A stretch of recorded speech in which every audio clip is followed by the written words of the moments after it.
So last week you guys sent in a whole bunch of questions, which we had a good time looking through, and I'm at home today, so I figured it'd be a good chance to answer a few of them for you.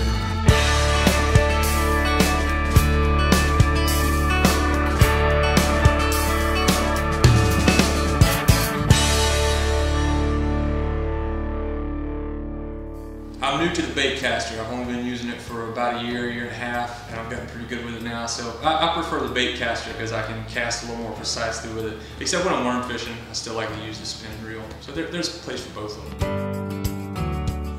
I guess a lot of people are curious about the sunglasses. Some people probably assume that I wear the sunglasses because they look cool or whatever, but that's not really it.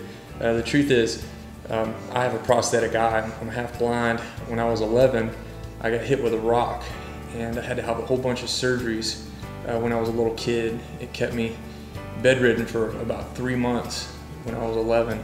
And then when I was a senior in high school, I had to have another round of surgery, so I missed the whole fourth quarter of my senior year in the hospital. And then when I was in college, eventually I just had to have the eye removed. They couldn't really save it, couldn't see out of it. So I'm real self-conscious, I guess, when I'm on stage because it doesn't necessarily look the way it ought to look. So rather than having to worry about it, then I keep the sunglasses on and just kind of hide behind them. I hope y'all understand. What's in the solo cup I keep on stage? It varies. Some nights it's water, not usually, sadly. Some nights it's rum, but when my liver tells me it's time to give up the rum, I might switch to beer. So it varies widely. Usually the show's gonna be better if it's got water in it. I guess the answer to that is I don't know. I hope I'm doing it the right way.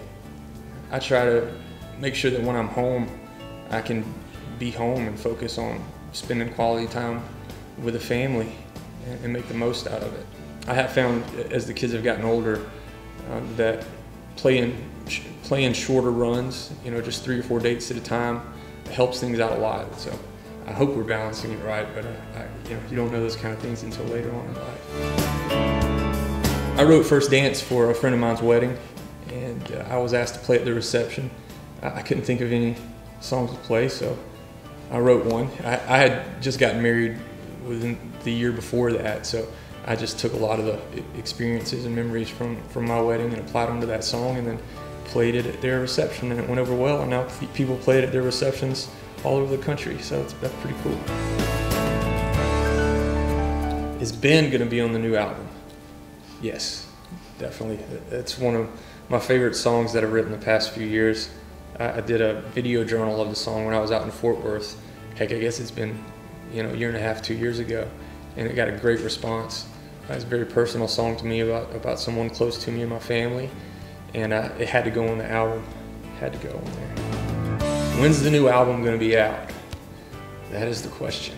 I wish I had an answer for you right now, but I don't. But I can tell you that the album is finished. I've got final mixes of all 13 songs that I've picked to go on there, and I'm very excited about it. I've been listening to it a lot, trying to pin down the title of the album, and I couldn't be happier with it. I'm very excited about getting it out to you. Well, thanks for the questions, everybody. I'm sorry we couldn't answer all of them, but we'll have to do this again sometime really soon. And I bet a lot of the things that you wonder about me can be answered in the music. So check it out and see if you can find some more answers you're looking for.